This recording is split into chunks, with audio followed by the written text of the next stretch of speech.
नमस्कार दोस्तों, educational trip में मैं नितेश कुमार आप लोगों का स्वागत करता हूं। दोस्तों आज हम लोग बात करने वाले हैं फसल के बारे में।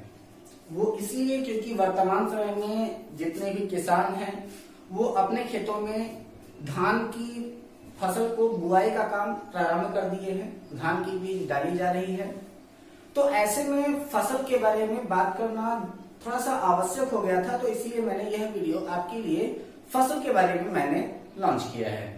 तो चलिए जरा सा टॉपिक पर बात करते हैं। भारत एक कृषि प्रधान देश है और यहाँ की एक समय ऐसा था कि जब भारत की लगभग 70% आबादी कृषि पर आधारित थी, लेकिन वर्तमान समय की स्थितियां बदल चुकी हैं। वर्तमान समय में अगर हम लोग बात करें तो पूरे भारत की जितनी भूमि है उस भारत की भूमि पर लगभग 51% भाग सिर्फ ऐसा रह गया है जिस पर कृषि होती है। ठीक है, तो प्रश्न भी पूछा जाता है कि भारत के कितने प्रतिशत भाग पर कृषि होती है, तो 51% भाग पर कृषि, 4% भाग पर चारागाह, 21% भाग पर होना चाहिए 23% और है कितना 21%। 21% भाग पर वन और 24% जो भूमि है वो बंजर है। ठीक है, लगभग यही आपका औसत आता है कि लगभग 51% जो है वो कृषि के लिए, 4% चारागाह के लिए, 21% वन के लिए और 24% जो भाग है वह आपका बंजर भूमि के अंतर्गत आता है। जो हमारी कृषि है यानी कि जितनी भी आपकी कृषि से संबंधित तथ्य होते हैं वो सब के सब यानी कि जितनी भी आपकी कृषि है, कृषि राज्य सूची के अंतर्गत आती है। ठीक है, तो हमारे भारतीय संविधान में 3 प्रकार की सूचियां हैं जिनको हम लोग कहते हैं संघ सूची, राज्य सूची और समवर्ती सूची। जो आपकी संघ सूची होती है उस पर कानून बनाने का कार्य कौन करता है? सेंट्रल गवर्नमेंट करती है यानी कि केंद्र सरकार करती है। जो राज्य सूची होती है उस राज्य सूची के ऊपर कानून बनाने का कार्य जो होता है वह कौन करता है? तो वह आपका राज्य करता है। और जो समवर्ती सूची होती है उस समवर्ती सूची पर कानून बनाने का कार्य कौन करता है? तो उस पर केंद्र और राज्य दोनों कानून बना सकते हैं, लेकिन समवर्ती सूची के किसी एक विषय पर अगर केंद्र और राज्य दोनों अगर कानून बनाते हैं तो केंद्र के द्वारा बनाया गया कानून सर्वमान्य होता है। इसीलिए जो आपका समवर्ती सूची जो कृषि है वह आपके राज्य सूची के अंतर्गत आती है और ये आपका 7वीं अनुसूची में है। 7वीं अनुसूची के प्रविष्ट 14। ठीक है, तो हमारी ये जो कृषि कहां पर आती है? तो हमारी कृषि जो होती है वो राज्य सूची के अंतर्गत आती है। यह 7वीं अनुसूची के प्रविष्ट 14 में हमारी कृषि का उल्लेख किया गया है। लेकिन सबसे बड़ी बात यह आती है कि जो आपका राष्ट्रीय कृषक आयोग है, ठीक है, ये आपका पूछा गया क्वेश्चन है। ये जो आपका राष्ट्रीय कृषक आयोग यानी कि नेशनल फार्मर कमेटी NFC ने 4 अक्टूबर 2006 को कृषि को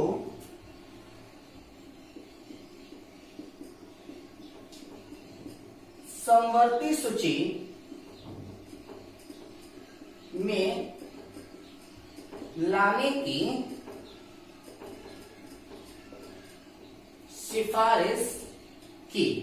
ठीक है, यानी कि एनएफसी यानी कि नेशनल फार्मर कमेटी ने 4 अक्टूबर सन 2006 को कृषि को समवर्ती सूची में लाने की सिफारिश की, ताकि इसके ऊपर कानून केंद्र और राज्य दोनों मिलकर के बना सकें, जिसकी वजह से किसानों को ज्यादा से ज्यादा लाभ मिल सके। लेकिन वर्तमान समय में अभी भी जो आपका कृषि है वह आपके राज्य सूची का ही विषय है। ठीक है, अब यहाँ पर बात ये की जाती है कि अगर हमारा भारत कृषि प्रधान है तो इसका मतलब है कि हमारे भारत की ज्यादातर जनसंख्या जो होगी वो कृषि पर ही आधारित होगी। लेकिन अगर हम बात करें तो यहाँ पर होता क्या है कि श्रम शक्ति का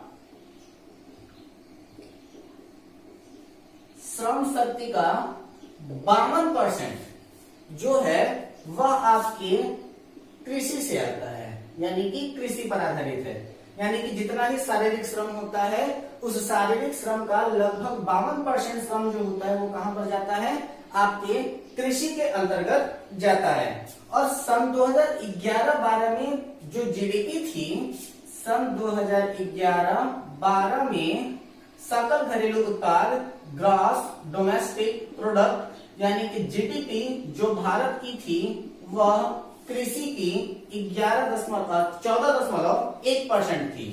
किसके लिए? कृषि के लिए।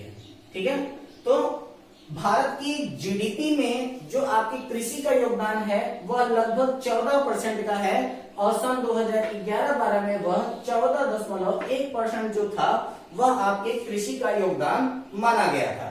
ठीक है, इसके बाद अगर हम बात करें तो सन 1967-68 में भारत में हरित क्रांति हुई।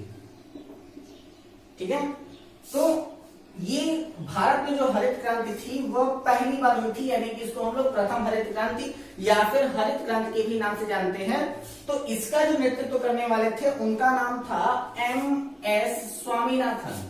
MS स्वामीनाथन। तो MS स्वामीनाथन के प्रतिनिधित्व में सन 1967-68 में भारत में हरित क्रांति हुई, और इस हरित क्रांति में उन्होंने क्या किया था कि सबसे ज्यादा उत्पादन उन्होंने जब था वो जो खाद्यान्न के फसल है, तो जो हरित क्रांति है वो किससे संबंधित है, तो वह संबंधित है खाद्यान्न उत्पादन। ठीक है, तो सन 1967-68 में भारत में हरित क्रांति जो हुई थी वो MS स्वामीनाथन के नेतृत्व में खाद्यान्न उत्पादन के लिए हुई थी, जिसमें गेहूं और चावल की फसल को फायदा हुआ था। और सबसे ज्यादा फायदा किसे हुआ था, तो गेहूं की फसल को सबसे ज्यादा फायदा हुआ था।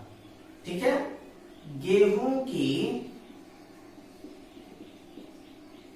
फसलों को अधिक फायदा, और गेहूं की फसल को अधिक फायदा कहां पर हुआ था सबसे ज्यादा, तो वहां पर हुआ था पंजाब और हरियाणा में।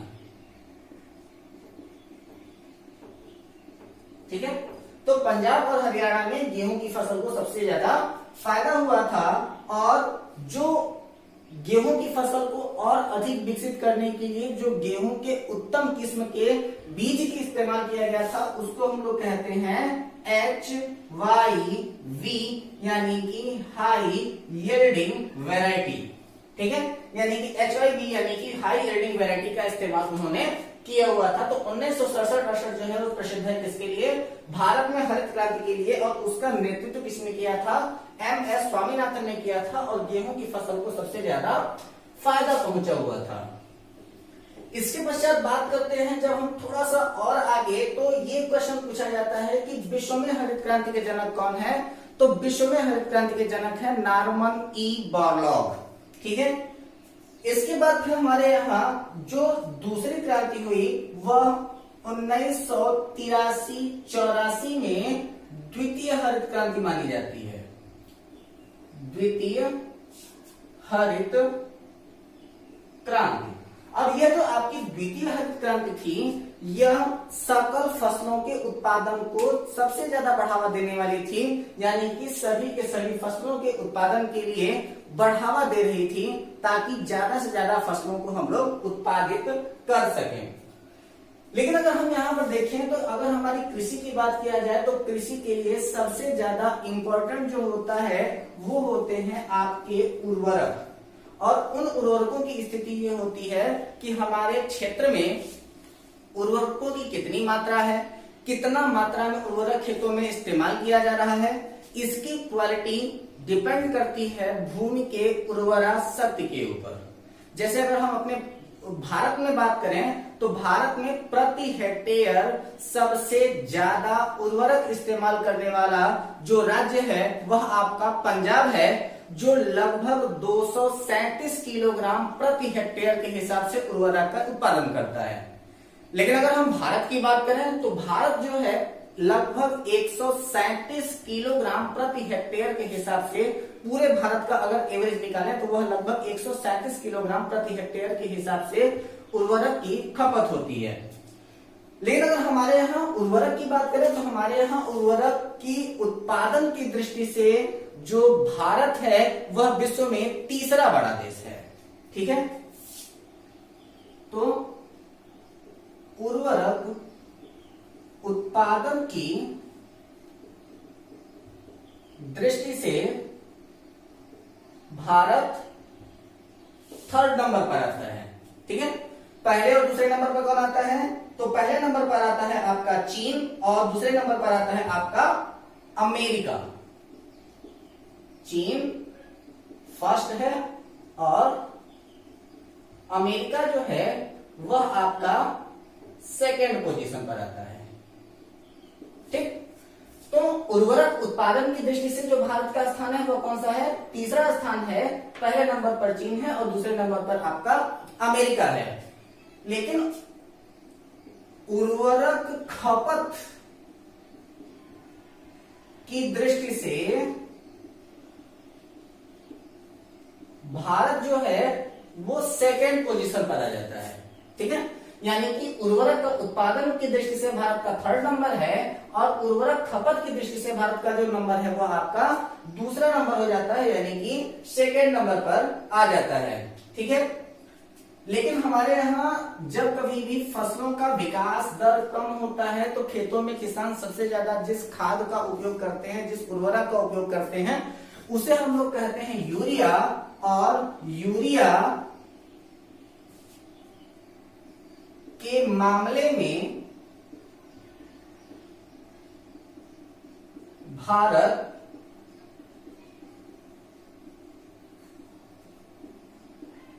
आत्मनिर्भर है 100%। ठीक है, यानी कि हमें जो होता है वो यूरिया कहीं से भी मंगाने की आवश्यकता नहीं होती है। सारा के सारा यूरिया हमारे भारत में ही उत्पन्न कर दिया जाता है, यानी कि पूरा का पूरा जो यूरिया है वो हमारे यहाँ भारत में ही उपलब्ध हमें हो जाता है। ठीक है, तो इसमें यहाँ पे आप क्या हो जाता है कि उर्वरक उत्पादन की दृष्टि से भारत जो है वो तीसरे नंबर पर है। पहले नंबर पर चीन है, दूसरे नंबर पर आपका अमेरिका है। और उर्वरक खपत की दृष्टि से भारत जो है वो दूसरे नंबर पर है। यूरिया के मामले में भारत जो है वो आत्मनिर्भर है, यानी कि 100% जो है वह सारे के सारे उर्वरक भारत, ये जो यूरिया है 100% भारत स्वयं उसका निर्माण कर लेता है। ठीक है, बात अब आगे की ओर करते हैं तो अगर हम कहें तो गेहूं और चावल के उत्पादन में भारत जो है वो विश्व में दूसरे स्थान पर है। ठीक है, गेहूं एवं चावल के उत्पादन में सेकेंड है। फर्स्ट पर जो है वो आपका कौन होता है? चीन है। ठीक है, इसके बाद बात आती है फलों एवं सब्जियों में। फलों एवं सब्जियों में भारत यहां पर भी सेकंड है और फर्स्ट पर कौन है? चीन है। ठीक है, तंबाकू, तंबाकू के उत्पादन में तो 5th पोजीशन पर भारत है और फर्स्ट पर जो है वह चीन है। यानी कि तंबाकू का सबसे ज्यादा उत्पादन और तंबाकू की सबसे ज्यादा खपत दोनों जो है वो आपके चीन में होती है, और तंबाकू उत्पादन की दृष्टि से भारत जो है वो विश्व में 5वें स्थान पर आता है। फिर बात यहां पर आ जाती है कि जो हमारे फसलें होती हैं उन सभी के सभी फसलों में कुछ न कुछ खनिजों की कमी होती है, जिसकी वजह से विभिन्न प्रकार के रोग होने लगते हैं। तो मक्का का व्हाइट बर्ड एवं धान का खैरा रोग किसकी वजह से होता है? जिंक की कमी से होता है। ठीक है, और जिंक की कमी, इसके बाद जो महत्वपूर्ण आ जाता है वह यह होता है कि अगर कभी भी कोई भी दलहन की खेती करता है तो दलहन के लिए आवश्यक खनिज क्या है? आपका कोबाल्ट है। ठीक है, तो मक्का का व्हाइट बर्ड एवं धान का खैरा रोग जिंक की कमी से होता है, और दलहन के लिए सबसे ज्यादा आवश्यक जो खनिज होता है वो कौन सा हो जाता है? आपका कोबाल्ट हो जाता है। इसके बाद हम लोग देखते क्या है कि कुछ प्रमुख फसल और उन फसलों के उत्पादन से संबंधित कौन सी कल्चर इस्तेमाल किए जाते हैं उनके बारे में हम लोग बात करते हैं। तो सबसे पहले आता है क्या? आपका सेरीकल्चर। सेरीकल्चर, और यह किसके लिए है? रेशम कीट पालन से संबंधित है। ये भी आपके एक प्रकार के फसल ही हैं। ठीक है, इसके बाद आता है आपका एपीकल्चर। एपीकल्चर के अंतर्गत क्या आता है? मधुमक्खी।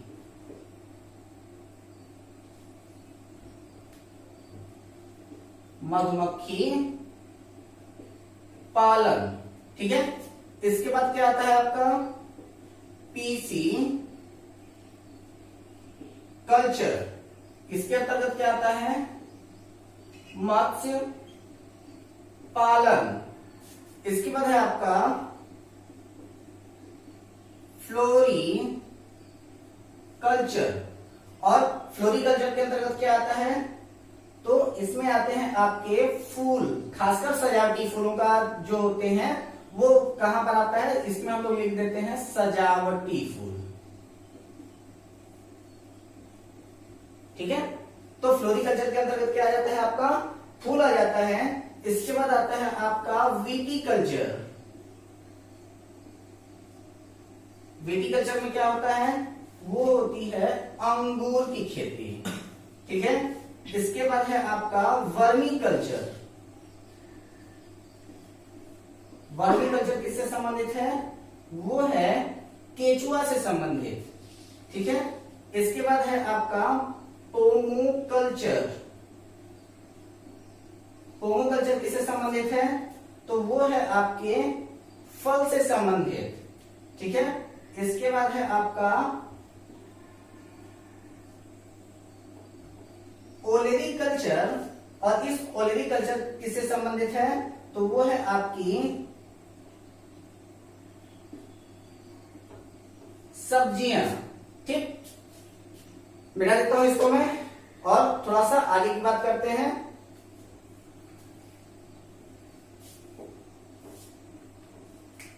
इसके बाद है आपका हॉर्टिकल्चर। किससे संबंधित? वो संबंधित है आपके बागवानी से। ठीक है, इसको हम लोग कहते हैं एरोपोर्टिक। ठीक है, एरोपोर्टिक का मतलब होता है हवा में पौधे उगाना। हवा में पौधे उगाना। तो ये क्वेश्चन पूछा भी गया है कि हवा में पौधे उगाने को हम लोग क्या कहते हैं? तो हवा में पौधे को उगाने को हम लोग कहते हैं एरोपोर्टिक्स। और इसके बाद है आपका हाइड्रोपोनिक्स।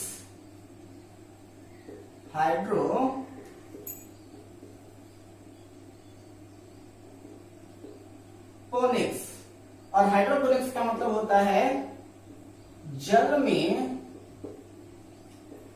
पौधे उगाना। ठीक है, तो इसको आप लोग नोट कर लें। आपको आज दिख रहा होगा आज गर्मी बहुत ही ज्यादा है। चलिए आगे की ओर बात करते हैं हम लोग, और हम लोग बात करते हैं फसलों से संबंधित क्रांति के बारे में। और बाहर का मौसम ऐसा लग रहा है कि भगवान जी थोड़ी ही देर में वर्षा करने वाले हैं, क्योंकि गर्मी का लेवल टॉप पर है। तो हम लोग करते क्या है, फसलों से संबंधित क्रांति। ठीक है, कौन कौन सी क्रांतियां हुई थी? तो सबसे पहले हम लोग बात करते हैं किसका, हरित क्रांति के बारे में। हरित क्रांति किससे संबंधित था? तो वो था आपके खाद्यान्न उत्पादन से रिलेटेड। इसके बाद फिर श्वेत क्रांति, संस्थापक है इनके वर्गीज कुरियन। किससे संबंधित था ये? दुग्ध उत्पादन से संबंधित था। इसके बाद है आपका नीली क्रांति, किससे संबंधित है? मत्स्य उत्पादन। ये सारे के सारे फैक्ट आप लोग नोट करते चलेंगे, क्योंकि ये बार बार एग्जाम में पूछे गए क्वेश्चंस हैं। ठीक है, अगला है आपका क्या हो गया, हरित क्रांति हो गया, श्वेत क्रांति हो गया, नीली क्रांति हो गया। इसके बाद है आपका भूरी क्रांति। किससे संबंधित था ये? उर्वरक से संबंधित था। ठीक है, इसके बाद है आपका रजत क्रांति। किससे संबंधित है? अंडा उत्पादन से संबंधित।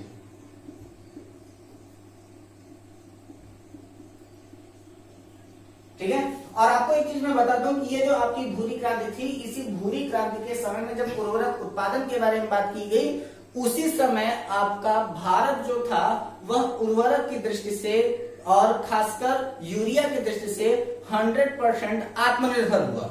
इसके पहले उर्वरक यूरिया के लिए भारत आत्मनिर्भर नहीं था, लेकिन जब आपका भूरी क्रांति हुई तो उसी भूरी क्रांति के ही समय में जो आपका यूरिया था, उसी यूरिया के लिए भारत जो था वह आत्मनिर्भर होकर के सामने आया। इसके बाद हम लोग बात करते हैं पीली क्रांति, और वह संबंधित होती है आपके तिलहन से। तो पीली क्रांति किससे संबंधित है? वह संबंधित है आपके तिलहन से। इसके बाद है आपका कृष्ण क्रांति। कृष्ण क्रांति, और ये संबंधित है किससे? बायोडीजल से। ठीक है, यह जो बायोडीजल होता है वो किससे संबंधित होता है? तो ये आपका एक प्लांट होता है जिसको हम लोग कहते हैं जेड्रोफा। ये क्वेश्चन पूछा भी गया है कि जो बायोडीजल होता है वो किससे प्राप्त किया जाता है? तो बायोडीजल प्राप्त किया जाता है जेड्रोफा नाम के पादप से। और जो कृष्ण क्रांति है वो किससे संबंधित है? आपके इसी बायोडीजल से ही संबंधित है। इसके बाद है आपका लाल क्रांति। किससे संबंधित है ये? तो ये है आपका टमाटर और मांस उत्पादन से। ठीक, इसके बाद है आपका, नोट करते रहिएगा आप लोग, कहीं से भी क्वेश्चन पूछा जा सकता है, और क्रांतियों से तो क्वेश्चन अक्सर पूछ देता है। और लेखपाल वालों जरा सा ध्यान देना, यहां से तो प्रश्न आपके लिए एकदम श्योर ही है कि आएगा ही आएगा। ठीक, इसके बाद है आपका गुलाबी क्रांति, और ये संबंधित है किससे? झींगा मछली से। ठीक, इसके बाद है आपका बादामी क्रांति। वह किससे संबंधित है? वो है मसाला उत्पादन। ठीक है, गुलाबी क्रांति झींगा मछली उत्पादन, बादामी क्रांति मसाला उत्पादन। ठीक, बिल्कुल ध्यान रखते जाइएगा, लिखते जाइएगा इसको आप लोग अपने पास में। रिपीट कर रहा हूं मैं। इसके बाद है आपका सुनहरी क्रांति। सुनहरी क्रांति, और सुनहरी क्रांति किससे संबंधित था? वह था आपका फल से संबंधित यानी कि फल उत्पादन से संबंधित, ठीक है। इसके बाद है आपका अमृत क्रांति, और अमृत क्रांति के बारे में आपके लोअर पीसीएस में प्रश्न पूछा गया है, ठीक है। अमृत क्रांति, और अमृत क्रांति किससे संबंधित है, तो यह है आपकी नदी जोड़ो परियोजना। और इसके बाद एक लास्ट है आपका इंद्र धनुषी क्रांति, और इसका मतलब है सभी फसलों का समान उत्पादन, ठीक है। तो ये जो आपके हैं वो आपके हो जाते हैं फसलों से संबंधित आपकी क्रांतियां हो जाती हैं, लेकिन क्रॉप्स का यानी कि फसलों का हमारे लिए सबसे ज्यादा महत्व है। और हमारा जो भारत है वो विविधता का देश है, यानी कि अलग अलग क्षेत्र में अलग अलग चीजों की खेती की जाती है। लेकिन एनसीईआरटी के एक मानक के अनुसार हमारे भारत में 3 मौसम होते हैं, जिनको हम लोग शरद, ग्रीष्म और बरसात के नाम से जानते हैं। और उसी के साथ साथ हम लोग यहाँ पर अपने 3 प्रकार के फसलों के भी बारे में जानते हैं, जिनको हम लोग कहते हैं रबी की फसल,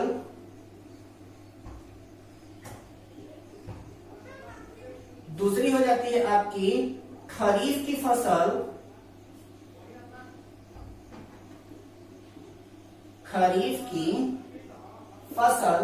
और तीसरी हो जाती है आपकी गर्मा फसल, ठीक है। और इसी गर्मा फसल को ही हम लोग जायद की फसल के भी नाम से जानते हैं, ठीक है। तो जो आपकी गर्मा फसल है उसको और क्या कहते हैं, तो उसको जायद की फसल के भी नाम से जानते हैं। तो सबसे पहले बात करते हैं हम लोग रबी की फसल। साथ ही साथ हमने इसके पहले भी एक बीजपत्री, द्विबीजपत्री पादपों के बारे में हमने बात किया हुआ है जड़ तना पत्ती में। आप लोग प्लेलिस्ट में जाकर के जड़ तना पत्ती देख लें, जिसमें आपको एक बीजपत्री, द्विबीजपत्री पादपों के बारे में पूरी जानकारी आपको मिल जाएगी। यहाँ जो आपकी रबी की फसल है वह अक्टूबर से नवंबर के बीच में इसको बोया जाता है, और इसको हम लोग मार्च अप्रैल में इसको काटते हैं, ठीक है। तो रबी की फसल को कब बोया जाता है, तो अक्टूबर नवंबर बोना और मार्च अप्रैल में इसको काट लेना। और इसके से संबंधित जो मुख्य फसल है वह है आपका गेहूं, चना, मटर, मूंगफली आदि, ठीक है। ये सारे के सारे फसलें जो है वो आपके रबी की फसल के अंतर्गत आती है। और वर्तमान समय में जो मौसम चल रहा है वह किसका है, आपके खरीफ की फसल का मौसम है। और यह बोई कब जाती है, तो यह जून जुलाई में बोना, और काटते कब है इसको, तो हम लोग नवंबर दिसंबर में काटना, ठीक है।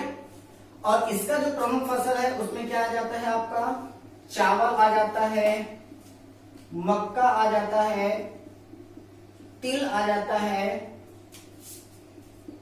अरहर आ जाता है। आदि जो है वो आपकी फसलें किसमें आ जाती हैं, आपके खरीफ की फसल में आती हैं।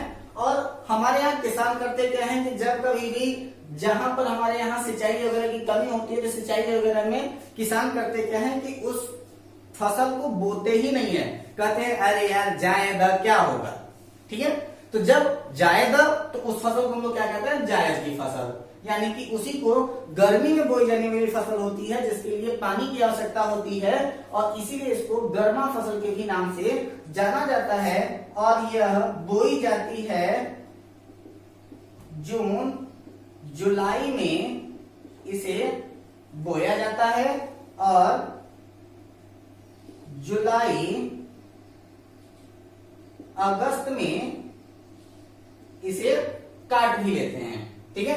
तो जून जुलाई में बोना और जुलाई अगस्त में इसको काट लेना। इसमें आता क्या है, खीरा,